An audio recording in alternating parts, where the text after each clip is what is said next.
La discrétion du spectateur est fortement conseillée. Ce que vous allez entendre est destiné uniquement à des fins éducatives et de divertissement. Ce conte contient des informations sensibles. Ce sont les mots exacts prononcés lors du témoignage devant le tribunal fédéral lors du procès très médiatisé de Sean Diddy Combs. Les caméras étaient strictement interdites. Aucun microphone n'enregistrait les débats. Pourtant, ce qui se disait entre ces murs était indéniable. Dès que Jennifer Lawrence eut prononcé ces mots, un silence de mort s'abattit sur la salle d'audience, et en quelques heures, les rumeurs firent la une des journaux. L'actrice venait de témoigner, et ses révélations confirmaient l'une des rumeurs les plus effrayantes et les plus anciennes concernant Diddy. Pendant des années, le monde du spectacle avait vécu dans l'ombre de ces spéculations. Les conversations se taisaient dès que son nom apparaissait. Un regard entendu ici, une subtile déviation là, les initiés d'Hollywood prenaient soin de ne jamais parler trop fort, de ne jamais être surpris à en dire trop. Mais ce jour-là était différent. La salle d'audience était pleine à craquer, l'atmosphère était chargée d'impatience. Et là, sous serment et face au jury, Jennifer Lawrence a brisé le silence qui avait enveloppé le secteur pendant des années. Elle a dit ce que tout le monde avait eu trop peur d'exprimer. Ce qu'elle a décrit n'était ni des oui-dire, ni des ragots. C'était réel, et son témoignage direct pourrait bien marquer le début de la fin de l'empire tentaculaire de Diddy. Dans cette vidéo, nous vous présenterons le témoignage poignant de Jennifer, comment elle s'est retrouvée empêtrée dans ce chapitre sombre d'Hollywood, ce qui l'a conduite à cette nuit fatidique et pourquoi ces révélations pourraient enfin renverser l'une des figures les plus puissantes de l'industrie du divertissement. Tout a commencé comme c'est souvent le cas dans les histoires dérangeantes d'Hollywood lors de ce qui n'était censé être rien de plus qu'une brillante affaire sociale. Jennifer Lawrence était déjà une figure emblématique. À 25 ans, elle avait déjà remporté un Oscar, dirigé des franchises internationales et foulé tous les tapis rouges dignes d'intérêt. La célébrité et la haute société ne lui étaient pas étrangères. Alors, lorsqu'elle reçut une invitation à une after-party exclusive, simplement décrite comme une « célébration privée pour les talents et les influenceurs », elle n'hésita pas une seconde.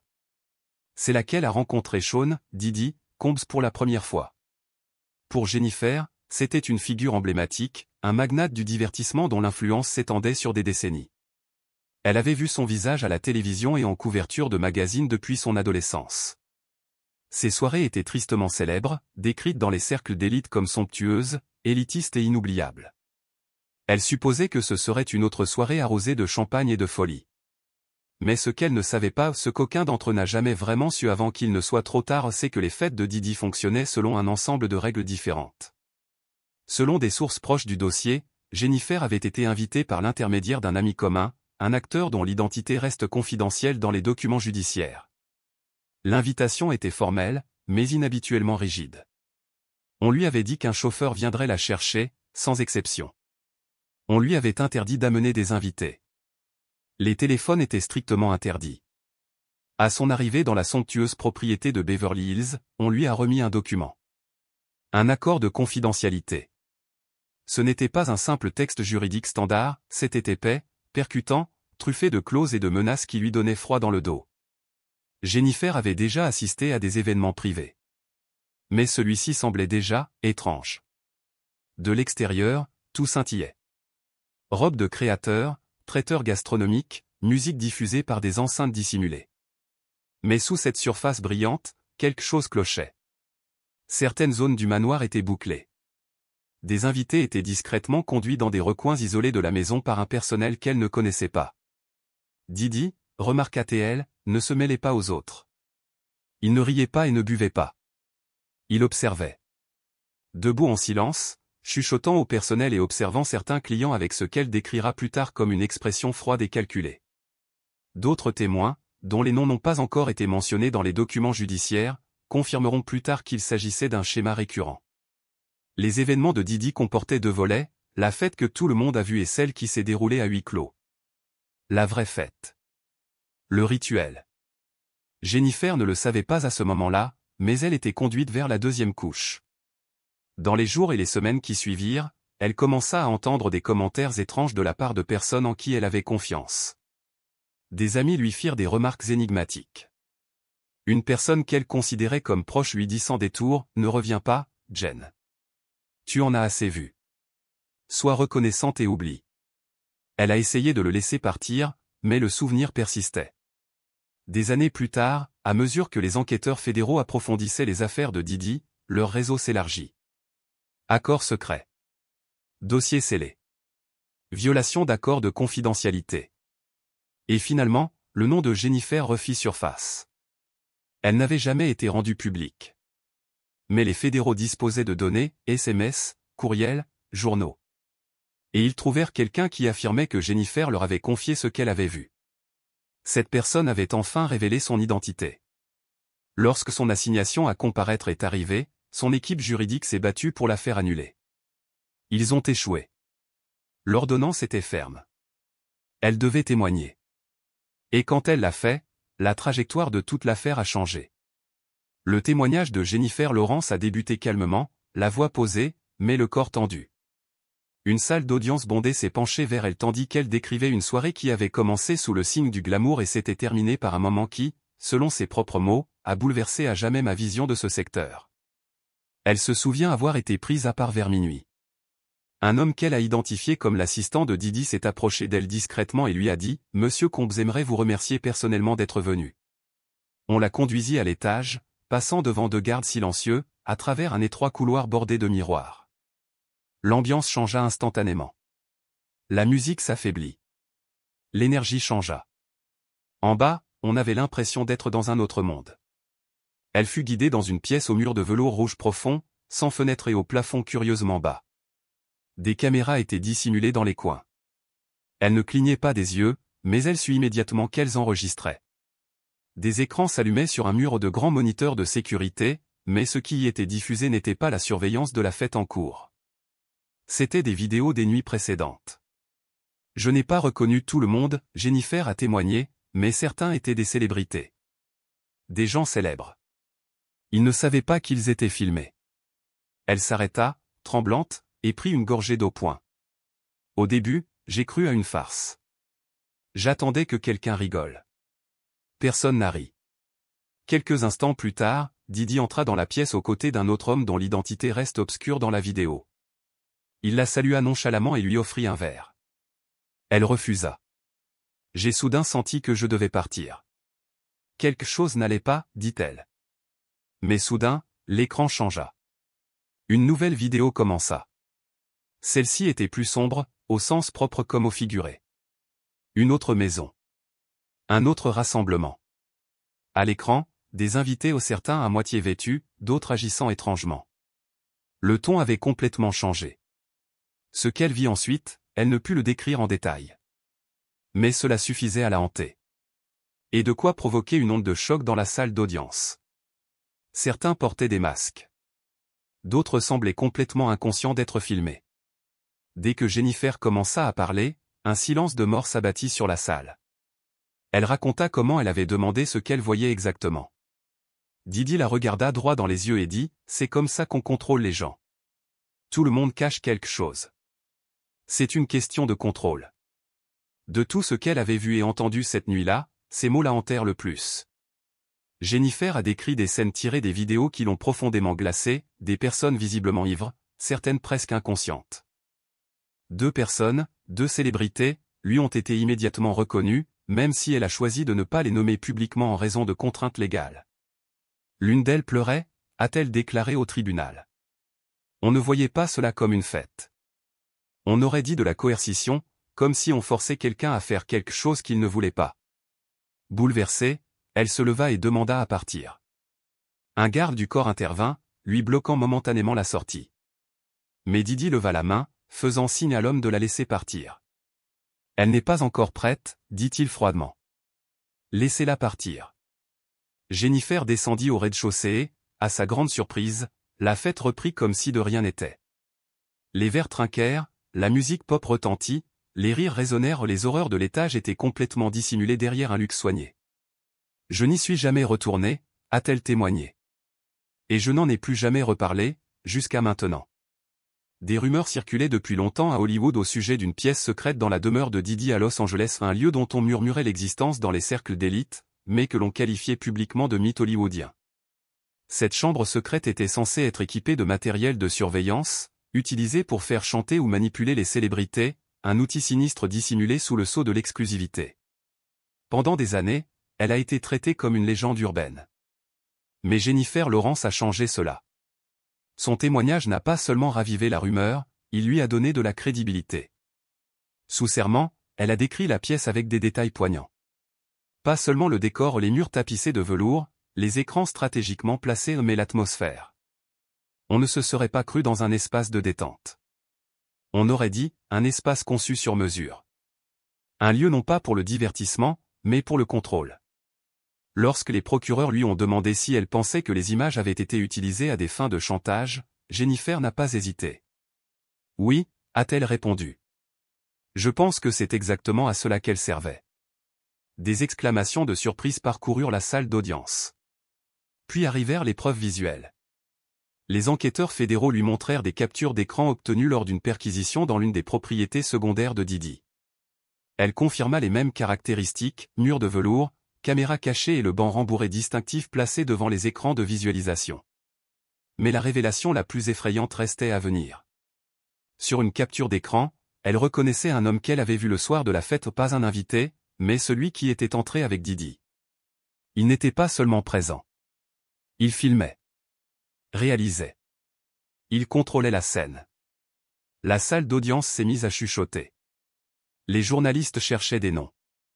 Les avocats chuchotaient intensément. Jennifer, visiblement secouée, serrait ses mains tremblantes l'une contre l'autre, s'efforçant de garder son sang-froid. Les agents fédéraux confirmeront plus tard que cette pièce avait refait surface à plusieurs reprises lors de plusieurs perquisitions, certaines à Los Angeles, d'autres à New York. Si le décor avait légèrement changé, l'agencement, lui, restait inchangé, murs de velours, caméras dissimulées, banc rembourré et immense écran central. Pendant des années, il avait été facile de l'ignorer. Hollywood, c'est bizarre, disaient les gens. C'est probablement juste un studio privé. Mais le témoignage sous serment de Jennifer a brisé cette illusion, apportant clarté et poids à ce qui avait toujours semblé trop scandaleux pour être cru. Elle est devenue la première personnalité de premier plan à décrire publiquement la pièce, et sa description n'était pas isolée, elle faisait écho aux déclarations du personnel de niveau inférieur, des assistants et d'anciens membres de la sécurité, dont beaucoup s'étaient déjà exprimés dans l'anonymat ou le silence. Et puis, c'est arrivé la bombe. Jennifer a été interrogée sur une rumeur persistante, le soi-disant « fichier noir ». Un prétendu coffre-fort contenant des images compromettantes que Didi aurait compilées au fil des ans et qui aurait servi à contrôler les artistes, les acteurs et les dirigeants. Elle hocha la tête solennellement. « J'ai vu les disques durs, dit-elle. Ils étaient enfermés dans un tiroir près des écrans. Il y en avait au moins une douzaine. Pas d'étiquette. Juste des numéros. Je me suis approché trop près, et quelqu'un a claqué le tiroir. » Un silence s'abattit sur la salle d'audience. Par cette déclaration, Jennifer donnait vie à une conspiration longtemps écartée sauf qu'elle était désormais consignée au procès-verbal. On lui a ensuite demandé ce qui s'était passé après sa tentative de fuite cette nuit-là. Sa voix était basse, douce et hésitante. « Je ne voulais pas aller au sous-sol, dit-elle. Je pensais que c'était la sortie. » Désorientée, secouée et seule, Jennifer s'était trompée de chemin espérant retrouver l'allée, elle poussa une porte qui la mena à un escalier étroit et faiblement éclairé. Plus elle descendait, plus l'air devenait froid. C'était surréaliste, comme entrer dans un autre monde. Au fond, le couloir était bordé de peintures abstraites surdimensionnées ou des œuvres d'art dérangeantes et grotesques. L'une d'elles représentait une silhouette sans yeux et à la bouche béante. Elle semblait crier. Puis elle l'entendit. Un son faible et rythmé. Au début, elle le prit pour de la musique. Mais en s'approchant de la lourde porte noire au bout du couloir, elle réalisa qu'il s'agissait d'un chant. De multiples voix. La porte était légèrement entr'ouverte. J'ai regardé à travers la fissure, dit-elle d'une voix tremblante, et j'ai vu quelque chose que je ne peux pas expliquer. À l'intérieur de la pièce se trouvaient des silhouettes en robe et masque. Au centre, quelqu'un était agenouillé, entouré de caméras de surveillance. Pas de caméras de sécurité, mais de caméras de surveillance. Toute la scène était enregistrée. Et puis elle entendit la voix. Même à travers le masque, elle la reconnut. C'était Didi. Il se tenait au-dessus de la personne agenouillée, dirigeant les autres comme sur un plateau de tournage. Jennifer recula silencieusement et s'enfuit dans les escaliers. À son retour au rez-de-chaussée, la fête n'avait pas faibli. Le champagne coulait à flots. la musique pop jouait. Mais quelque chose avait changé en elle. Elle n'était plus une invitée, elle était un témoin. Son téléphone avait disparu. Un employé lui a proposé un autre verre, elle a refusé. Elle a simulé une urgence médicale. C'est alors seulement qu'on a appelé un chauffeur. En partant, elle a croisé le regard d'un agent de sécurité à l'entrée. Il n'a pas cligné des yeux. Il n'a pas réagi. Il l'a simplement regardé partir, comme si c'était la routine. Jennifer n'a rien dit du sous-sol pendant des années ni à ses amis, ni à ses collègues, ni à personne. Cela lui semblait dangereux. Non seulement légalement, mais aussi spirituellement. Comme si en parler allait me marquer. Mais tout a changé lorsque le tribunal a exigé la production d'une vidéo extraite des archives privées de Didi. Un clip montrait des silhouettes en robe dans une pièce faiblement éclairée, un individu agenouillé et une faible musique. Il s'agissait d'images de surveillance, et non d'une performance. Les images étaient quasiment identiques à son récit. Un enquêteur fédéral a plus tard fait une déclaration glaçante, le décor est digne d'une mise en scène rituelle. Symbolique ou non, ce n'était pas une fête typique. C'était organisé. C'était prémédité. Cette seule déclaration a provoqué une onde de choc dans la salle d'audience. Le témoignage de Jennifer ne se contentait pas de lever le voile sur le mode de vie de Didi. Il révélait quelque chose de bien plus profond, une machine bâtie sur la peur, le secret et le contrôle. Et si son témoignage était vrai, cela signifiait qu'elle n'était pas la seule à entrer dans cette pièce. Certains y étaient peut-être allés de leur plein gré. D'autres n'avaient pas le choix. Mais ils étaient tous surveillés. Et ils étaient tous vulnérables. Son témoignage a pris une autre tournure lorsqu'on lui a posé des questions sur les autres personnes présentes au manoir cette nuit-là. J'ai vu des visages familiers, dit-elle prudemment. Des acteurs, des athlètes, des cadres, des gens que je n'aurais jamais imaginés dans un tel contexte.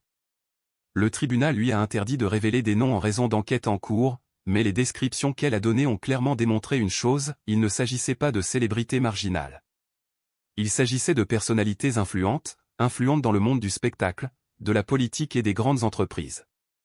Il y avait des règles, expliqua-t-elle. Pas de photos. Les téléphones étaient sous clé. On ne posait pas de questions. On jouait le jeu, ou on partait. Elle remarqua que certains invités portaient des bracelets spéciaux.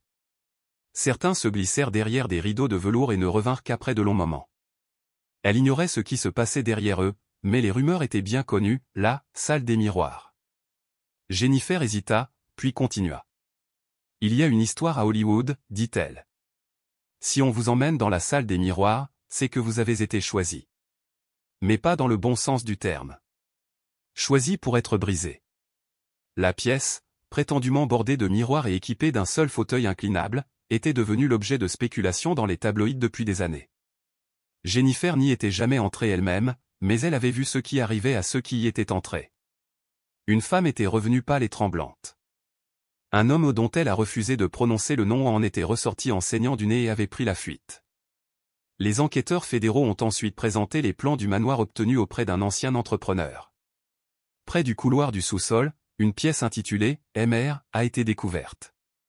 L'équipe juridique de Didi a affirmé que cela signifiait « salle multimédia ». Mais il n'y avait ni haut-parleur ni écran.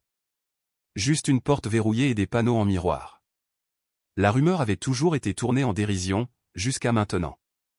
Jennifer a révélé qu'une personnalité importante dont le nom reste anonyme l'avait un jour averti, si jamais on vous invite à nouveau, n'y allez pas. La deuxième fois, ce sera différent. Cet avertissement, dit-elle, lui est resté en tête. Il ne s'agissait pas d'un événement isolé. C'était un système. Un dispositif soigneusement organisé, protégé par des couches de célébrité, d'influence et d'intimidation. Et au centre de tout cela, a témoigné Jennifer, il y avait Sean, Didi, Combs. Alors que sa voix résonnait dans la salle d'audience, le silence s'épaissit. L'illusion était brisée. Le monde l'écoutait. Elle se pencha en avant, la voix crispée, le regard fixé. Tandis qu'elle racontait la nuit qui avait tout changé, la salle d'audience s'approcha. C'est à ce moment-là qu'elle sut, sans l'ombre d'un doute, qu'elle ne remettrait plus jamais les pieds à un événement organisé par Didi. Je me souviens avoir vu un homme dans un coin, commença-t-elle d'une voix douce mais assurée. Il pleurait. Pas comme quelqu'un qui a trop bu. C'était plus profond que ça. Il tremblait, murmurant sans cesse, ils savent tout. Elle marqua une pause, comme si le souvenir la hantait encore. Personne ne l'a aidé. Personne ne lui a même demandé s'il allait bien. Les gens détournaient le regard. Comme si c'était normal. Comme s'ils avaient déjà vu ça. Jennifer a décrit un changement palpable dans l'atmosphère, les rires qui animaient habituellement ces fêtes s'étaient lentement estompés, remplacés par un silence étrange et surnaturel. Ce n'était pas un problème technique ni un moment gênant. Cela semblait orchestré, comme si quelque chose d'invisible avait tiré les ficelles et changé l'ambiance. C'est alors qu'une femme qu'elle ne connaissait pas s'est approchée d'elle. Elle m'a attrapé le bras fermement et m'a dit « Ne bois plus rien. Dis juste que tu es fatigué. » Jennifer n'a pas posé de questions. Elle n'a pas hésité. Elle est partie, tout simplement. Mais quitter le parti ne signifiait pas qu'elle était libre. Le lendemain matin, son agence a reçu un appel. La voix à l'autre bout du fil était polie, presque amicale, demandant si elle avait passé un bon moment. Il n'y avait aucune menace manifeste, juste un ton calme et mesuré qui en disait long. Ce n'était pas le genre d'appel qui vous fait peur, a déclaré Jennifer au jury. C'était pire. C'était comme s'il confirmait quelque chose, comme si on attendait de moi que je joue le jeu. Elle parcourut la pièce du regard avant de poursuivre. C'est là que j'ai compris que ce n'était pas que des fêtes. C'était des examens. Et Dieu merci, j'ai raté le mien. Elle marqua une longue pause, puis regarda le jury droit dans les yeux. Si je ne parle pas, d'autres croiront que le silence est la seule option sûre. Je suis là pour vous dire que ce n'est pas le cas. Sa voix se brisa, mais son regard resta immobile. Ce moment précis devint le cœur émotionnel de son témoignage, non pas à cause de ce dont elle avait été témoin, mais parce qu'elle avouait ce que tant de gens ne font jamais, qu'un jour, elle aussi avait détourné le regard. Le lendemain matin, Jennifer Lawrence se réveilla avec un poids sur la poitrine non pas à cause d'une gueule de bois, mais d'une toute autre cause. L'avertissement reçu l'avait incité à la prudence. Elle n'avait pas beaucoup bu. Mais même sobre, elle ne parvenait pas à se défaire du sentiment d'avoir mis les pieds dans un monde toxique, un monde voilé par la célébrité mais régi par la peur. J'étais assise au bord du lit dans ma chambre d'hôtel, se souvient-elle. Je fixais le sol. J'avais l'impression d'avoir échappé à quelque chose que je n'étais pas censé voir, et encore moins survivre. Mais la fuite physique n'était qu'une partie du combat. La pression psychologique suivait de près. Ce matin-là même, son attaché de presse reçut un appel d'une personne prétendant faire partie de l'entourage proche de Didi. En apparence, le message était doux, voire cordial. On lui demanda comment elle se sentait, si elle avait apprécié la soirée et, plus effrayant encore, si elle comprenait désormais le véritable but de l'événement. Le ton de Jennifer s'est calmé lorsqu'elle a répété ces mots. Comprenez-vous vraiment le but de l'événement? C'est ce qu'ils ont dit. C'était subtil, mais le message était clair. Du genre, vous êtes dedans maintenant. Jouez votre rôle, ou restez dehors. Elle n'a pas répondu directement. Mais les conséquences ont été rapides. En quelques jours, les invitations aux événements auxquels elle participait cessèrent d'arriver. Ses partenaires à l'écran, autrefois proches, cessèrent de répondre à ses appels. Quelques-uns la suivirent sans un mot. Il n'y eut ni confrontation, ni accusation, juste une disparition lente et délibérée. Elle avait été cataloguée comme un problème sans que personne n'ose expliquer pourquoi. Lors d'une réunion pour un nouveau partenariat de marque, Jennifer a exprimé avec désinvolture son malaise à l'idée de travailler aux côtés de certaines figures de l'industrie musicale. La réaction de la salle a été immédiate. Un cadre s'est levé et est parti. Un autre a simplement dit « On comprend, mais ce n'est pas le moment de faire des histoires ». Elle a poussé un soupir, puis a ajouté « C'est là que j'ai compris. Je n'étais pas paranoïaque. On m'effaçait. » Ses avocats ont présenté des courriels internes accablants comme preuve. Dans ces courriels, des initiés du monde du divertissement spéculaient sur sa baisse de visibilité. Un fil de discussion se demandait ouvertement si elle avait vu quelque chose qu'elle n'aurait pas dû voir. Même l'équipe juridique de Didi a changé d'avis, mal à l'aise, à mesure que les preuves s'accumulaient. « Je ne l'ai pas crié sur tous les toits », dit-elle. « Mais je ne suis pas revenue. » Et une fois ce choix fait, les portes se sont refermées.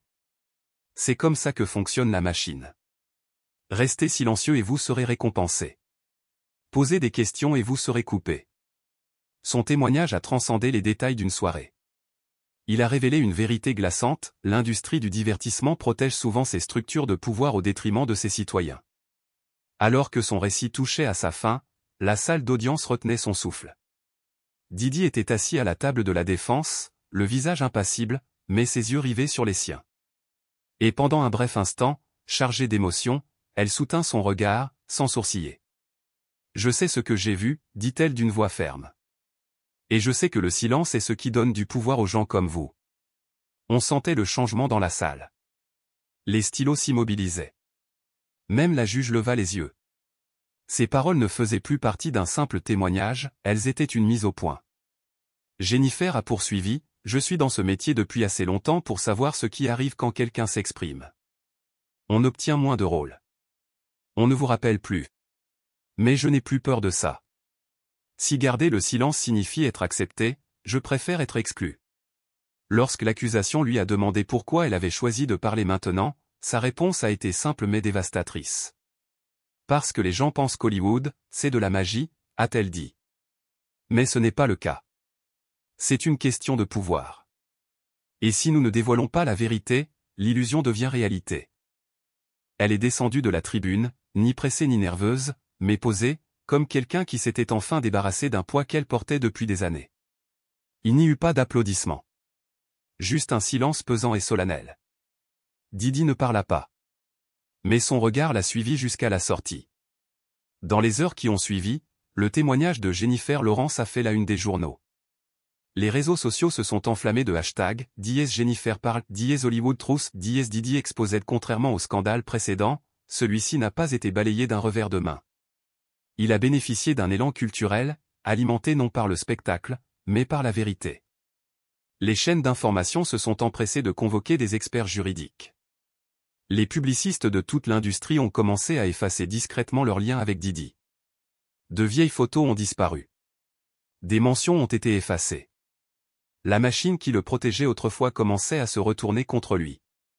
L'accusation a saisi l'occasion pour convoquer assistants, chauffeurs et équipes de production ou des personnes longtemps réduites au silence par les accords de confidentialité et la peur. Leur récit concordait avec celui de Jennifer, pièce fermée à clé, liste secrète, consigne de ne jamais parler de ce qui se passait à huis clos.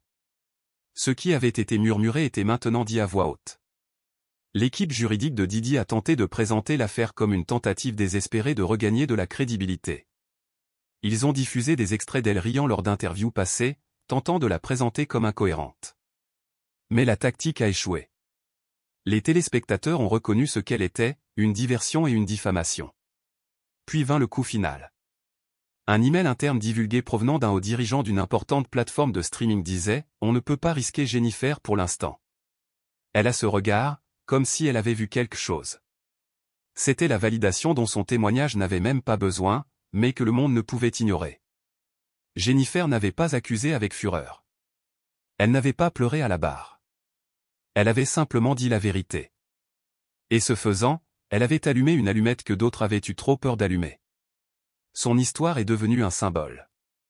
Non seulement pour les célébrités, mais pour chaque assistant, chaque assistante, chaque voix réduite au silence qui avait erré dans le cauchemar hollywoodien et n'osait pas s'exprimer. Jusqu'à aujourd'hui. À la levée de l'audience ce jour-là, les journalistes se pressaient sur les marches, espérant une citation. Mais Jennifer resta silencieuse. Elle marcha calmement vers sa voiture, entourée d'avocats et de gardes du corps. Elle avait dit ce qu'elle avait à dire. Et le monde écoutait enfin.